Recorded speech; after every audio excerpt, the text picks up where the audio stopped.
미국 주택시장의 절대 강자죠. 페니메가 3분기 실적을 발표했습니다. 와, 순이익이 무려 5조 원에 달한다고 해요. 아니 근데 이 어마어마한 돈 대체 어디서 나서 어디로 가는 걸까요? 그리고 이게 지금 주택시장에 던지는 메시지는 뭘까요? 오늘 그 속을 한번 제대로 파헤쳐 보겠습니다. 자, 오늘 우리가 살펴볼 내용인데요. 먼저 39억 달러라는 엄청난 수익이 대체 어떻게 나왔는지 그 돈 버는 비결부터 알아볼 거고요. 그리고 지금 단독주택과 아파트 시장의 분위기가 완전히 다르다고 하는데 그것도 짚어보겠습니다. 또 재무제표에 숨겨진 재미있는 퍼즐도 한번 맞춰보고 마지막으로 이 모든 게 우리에게 뭘 의미하는지 딱 정리해 드릴게요. 자, 그럼 첫 번째 주제부터 바로 들어가 보죠. 헤드라인을 장식한 그 숫자. 과연 페니메가 얼마나 벌었는지 한번 볼까요? 네, 바로 39억 달러입니다. 이걸 우리 돈으로 환산하면 와, 5조 원이 넘어요. 이게 바로 페니메가 단 3개월 만에 벌어들인 순이익입니다.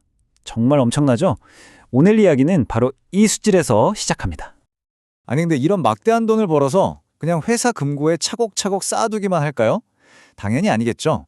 이 돈이 실제로 주택시장에 그리고 우리 같은 일반 사람들에게 어떤 영향을 미치는지 그 돈의 흐름을 한번 따라가 보겠습니다. 바로 이겁니다. 보세요. 39억 달러의 이익이 일종의 마중물 역할을 해서 무려 1,090억 달러. 그러니까 우리 돈으로 150조 원이 넘는 돈을 시장에 풀 수 있게 한 겁니다. 대단하죠? 그 결과 40만 가구가 주택 문제에 숨통을 텄고요. 특히 이 중에서 20만 7천 명은 생애 첫 집을 사는 꿈을 이뤘다고 합니다. 거의 절반이 처음 집 사는 사람들이었다는 거죠. 정말로 기업의 이익이 사람들의 기회로 연결되는 걸 보여주는 아주 좋은 예시네요. 아니 근데 어떻게 이런 구조가 가능한 걸까요?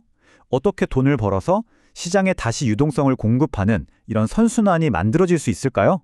자, 이제 페니메의 핵심 수익원, 이른바 머니머신의 비밀을 한번 파헤쳐 보겠습니다.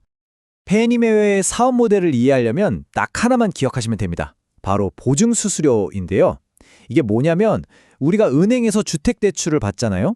그럼 페니메가 은행한테 저 사람이 혹시 돈을 못 갚아도 우리가 대신 갚아줄게 라고 보증을 서주는 겁니다. 물론 공짜는 아니죠. 그 대가로 은행에서 수수료를 받는 건데요. 이게 꼭 보험료 같은 거예요. 바로 이 보증수수료가 페니메 비즈니스의 심장이라고 할 수 있습니다. 자, 이 그래프를 보시면 이게 얼마나 중요한지 한눈에 들어오죠.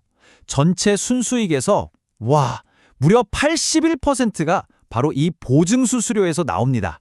그러니까 다른 수입은 거의 곁가지에 불과하고 이 보증사업이 사실상 전부라고 봐도 무방할 정도입니다. 정말 압도적이죠. 여기서 진짜 중요한 포인트는요. 이 수입이 경기를 타거나 해서 들쭉날쭉한 게 아니라는 겁니다. 왜냐하면 무려 4조 1천억 달러, 우리 돈으로 계산하면 5,700조 원이에요. 이 상상도 안 되는 규모의 주택담보대출을 꽉 쥐고 있으니까 여기서 매달 꼬박꼬박 안정적인 수수료 수입이 들어오는 거죠. 그야말로 흔들리지 않는 캐시카우 인생입니다. 자, 그럼 이런 생각이 들죠. 아니 5,700조 원어치나 되는 대출, 이거 전부 안전한 건가? 과연 이 거대한 대출 포트폴리오의 건강 상태는 어떨까요? 이걸 자세히 들여다보면요.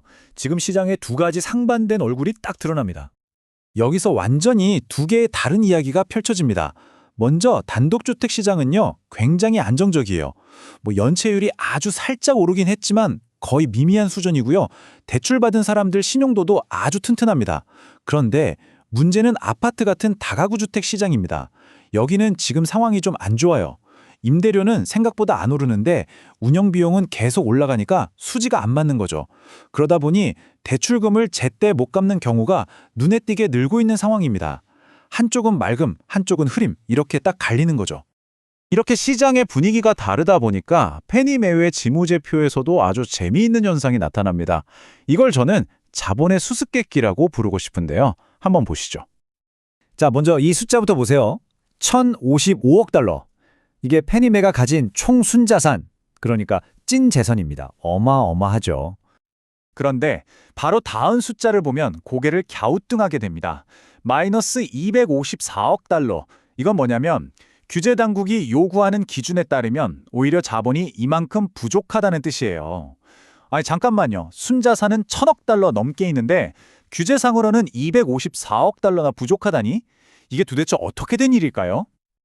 그 해답은 좀 복잡한 금융 규제 속에 숨어 있습니다. 제가 아주 쉽게 비유를 들어볼게요. 우리가 가진 자산 중에는 당장 현금으로 바꿀 수 있는 것도 있고, 나중에 세금 혜택 받을 권리처럼 당장은 쓸 수 없는 것도 있잖아요. 규제 당국은 이 중에서 진짜 위기 상황에 바로 쓸 수 있는 현금성 자산만 자본으로 인정해 줍니다. 그러니까 페니메가 가진 자산 중에는 이연 법인세 자산 같은 당장은 못 쓰는 자산이 꽤 있는 거예요. 그래서 회계장부상 순자산은 엄청나게 많아도 규제 당국의 깐깐한 기준으로는 자본 부족이라는 이런 이상한 상황이 벌어지는 겁니다. 자, 이렇게 좀 복잡한 회계 이야기까지 살펴봤는데요. 이제 다시 시장 현장으로 돌아가 보겠습니다. 아까 잠깐 말씀드렸던 단독주택과 다가구 주택, 이 두 사업 부문이 실제로는 어떻게 돌아가고 있는지 좀 더 깊숙이 들여다볼게요. 먼저 단독주택 시장입니다. 이 그래프를 보면 지금 시장 분위기를 딱 알 수 있는데요. 금리가 높으니까 예전처럼 더 낮은 금리로 갈아타려는 재융자 수요는 거의 씨가 말랐어요. 전체 신규 대출의 20%밖에 안 되죠. 반면에 나머지 80%는 전부 실제 집을 사기 위한 구매 대출입니다. 그러니까 지금 시장은 정말로 집이 필요한 실수요자들이 이끌어가고 있다는 걸 명확하게 보여주는 거죠. 자, 반면에 다가구 주택 사업은요, 딱 양날의 검 같아요. 신규 사업 규모는 187억 달러로 늘어나면서 외형적으로는 성장하고 있어요.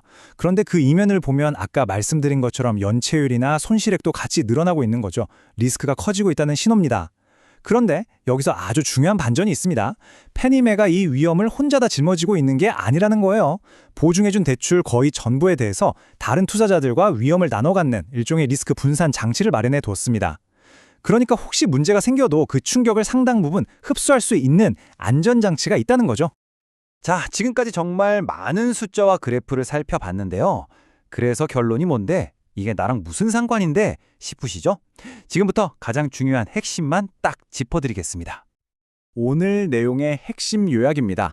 첫째, 페니메는 단독주택 대출 보증이라는 아주 강력하고 안정적인 엔진을 가지고 돈을 벌고 있다.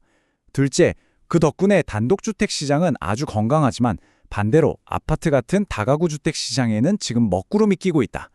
셋째, 페니메는 엄청난 돈을 쌓아두고 있지만 아이러니하게도 금융규제 때문에 자본 부족 상태라는 점, 이 세 가지가 오늘 이야기의 핵심입니다. 자, 이 모든 걸 종합해보면 결국 이런 질문에 도달하게 됩니다. 지금 페니메는 그야말로 자본의 요새를 쌓고 있어요. 정말 튼튼하죠. 그런데 과연 그 견고한 성벽이 다음 세대가 내 집 마련이라는 꿈을 향해 나아갈 수 있는 다리가 되어줄 수 있을까요? 아니면 그냥 높은 장벽으로만 남게 될까요? 어쩌면 이게 오늘날 미국 주택 시장이 그리고 페니메가 풀어야 할 가장 큰 숙제가 아닐까 싶습니다.